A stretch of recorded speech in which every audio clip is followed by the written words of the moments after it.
کہ بھائی دو تمہارے لیے رشتے آئے ہیں اور دونوں ایک ہی خاندان کے ہیں، دونوں کی تعلیم ایک ہے، دونوں کی تنخواہ ایک ہے، دونوں کا لائف اسٹائل ملتا جلتا ہے، سب کچھ سملر ہے، ایج بھی ایک ہی ہے، لیکن ایک لمبا ہے اور ایک لمبا نہیں ہے، تو اس کا قد پست ہے، تو تم کس کا انتخاب کرو گی؟ آپ دنیا کی کسی بھی عورت کو اٹھا لیں جس کے سامنے یہ دو آپشن ہوں گے تو وہ لمبے قد والے مرد کا انتخاب کرے گی. اسی کو ہائپرگیمی بولا جاتا ہے. تو اس سے یہ ثابت ہوا کہ عورت یہ چاہے گی. اسی طرح ایک اور مثال میں آپ کو دیتا ہوں کہ ایک عورت کے سامنے دو چوائسز ہوں. پہلی چوائس یہ ہو کہ ایک رشتہ ہے, بڑا خوبصورت لڑکا ہے, ہینڈسم ہے, لیکن وہ فائنینشلی کمزور ہے. دوسرا مرد ہے, وہ فائنینشلی بہت مضبوط ہے لیکن اتنا خوبصورت نہیں ہے جتنا پہلے والا ہے. عام طور سے عورت دوسرے کا انتخاب کرے گی, پہلے کا نہیں کرے گی. کیوں؟ اس لیے کہ جو فائنینشلی مضبوط ہوگا اس کو پتا ہے کہ یہاں پر سیکیورٹی میری زندگی کی زیادہ ہے. جو فائنینشلی مضبوط نہیں, جو بھی اسٹرگل کر رہا ہے, جس کی تعلیم نہیں ہے, اس سے اگر شادی ہو گئی تو یہ مجھے کھلائے گا کہاں سے, پلائے گا کیسے؟ تو عام طور سے لڑکی کا انتخاب دوسرا ہوتا ہے. اسی کو ہائپرگیمی بولتے ہیں. کفاءت کے مسئلے میں بھی یہی چیز ہے. کفاءت کا تعلق برادری یا نسل سے نہیں ہے, کفاءت کا تعلق پیشے اور پروفیشن سے ہے. فقہ کی کتابوں میں جو مثال لکھی ہوئی ہے وہ آپ کے سامنے میں پیش کر دیتا ہوں. اس میں ایک مثال یہ لکھی ہوئی ہے کہ ایک عطار کی بیٹی ہے, یعنی ایک پرفیومر کی بیٹی ہے, اور اس کے مقابلے میں ایک لوہار ہے, لوہا بنانے والا ہے, آئرن اسمتھ ہے, اس کی بیٹی, اس کا بیٹا ہے. تو کیا ان دونوں میں کمپیٹیبلٹی ہے؟ نہیں ہے. اس کی وجہ بھی وہیں لکھ دی.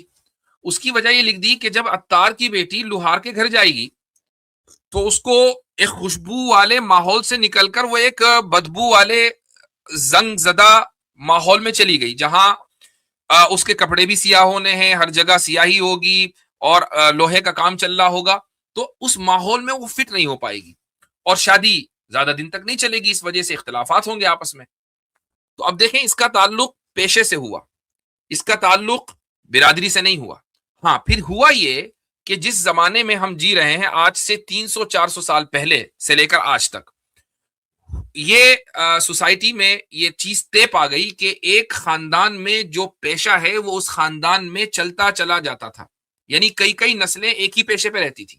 مان لیجئے اگر کسی شخص نے کپڑا بننے کا کام کیا تو اب اس کی اولاد بھی وہی کرے گی, اس کی اولاد بھی وہی کرے گی, اس کی اولاد بھی وہی کرے گی, یہاں تک کہ سوسائٹی میں یہ طے پا گیا کہ بھئی یہ لوگ جو لاہے ہیں, یعنی یہ لوگ کپڑا بننے کا کام کرتے ہیں, اور وہ پیشہ پھر برادری میں تبدیل ہو گیا. اسی طریقے سے جن لوگوں نے لوہے کا کام کیا, لوہار ایک برادری بن گئی. حالانکہ آج ان کے یہاں لوہے کا کام نہیں ہوتا ہوگا, یا جن کے یہاں کبھی کپڑا بننے کا کام ہوتا تھا آج ان کے یہاں کپڑا بننے کا کام نہیں ہوتا ہوگا. لیکن اس سوسائٹی نے ہندوانہ اثر کی وجہ سے اس پیشے کو برادری مان لیا, جبکہ اس کا تعلق پیشے سے. آج کی ٹرمز میں مثلا آپ کباڑی کا کام اگر کوئی کرتا ہوگا اور بڑے پیمانے پر کرتا ہوگا تو وہ کروڑ پتی ہے, اور وہ سنار سے زیادہ اس کے پیسے ہوں گے, اس کے پاس پیسے ہوں گے. تو ذرا تصور کریں کہ اگر سنار کی بیٹی ہو اور کباڑی کا بیٹا ہو تو کیا دونوں میں کمپیٹیبلٹی ہے؟ بالکل ہے. اس لیے کہ کباڑی کے بیٹے کا لائف اسٹائل اونچا ہوگا سنار کی بیٹی سے, چونکہ تعلق اب یہاں کباڑ اور سونے کا مقابلہ نہیں ہے بلکہ لائف اسٹائل کا مقابلہ ہے. اور لائف اسٹائل میں کباڑی کا بیٹا اونچا ہو سکتا ہے ایک سنار کی بیٹی سے. ایسے ہی مثلا آپ مغربی ممالک میں آ جائیں, مغربی ممالک میں UK چلے جائیں, آپ امریکہ میں آ جائیں, کینیڈا چلے جائیں, جو مسلمان گوشت کا کام کرتے ہیں, حالانکہ گوشت کا کام کرنے والے انڈیا پاکستان میں جو ہے باقاعدہ ان کو ایک ذات بنا دیا گیا. جو مسلمان یہاں گوشت کا کام کرتے ہیں ان کے پاس اسکول کے اساتذہ سے زیادہ پیسے ہیں. یعنی جو لوگ اسکول میں پڑھا رہے ہیں, ایجوکیشن کی فیلڈ میں ہیں, ان کے پاس پیسے کم ہیں, ان کی تنخواہ کم ہے, اور جو گوشت بیچ رہے ہیں ان کے پاس پیسے زیادہ ہیں. تو اگر گوشت والے کی بیٹی ایک اسکول کے ٹیچر کے بیٹے سے اگر نکاح کرے اور اسکول کے ٹیچر کا بیٹا یا خود وہ اسکول کا ٹیچر ہو, اس کے پاس تنخواہ کم ہو, اور گوشت والے کی بیٹی کے پاس تنخواہ, اس کے پاس پیسے زیادہ ہو, تو کمپیٹیبلٹی نہیں ہے.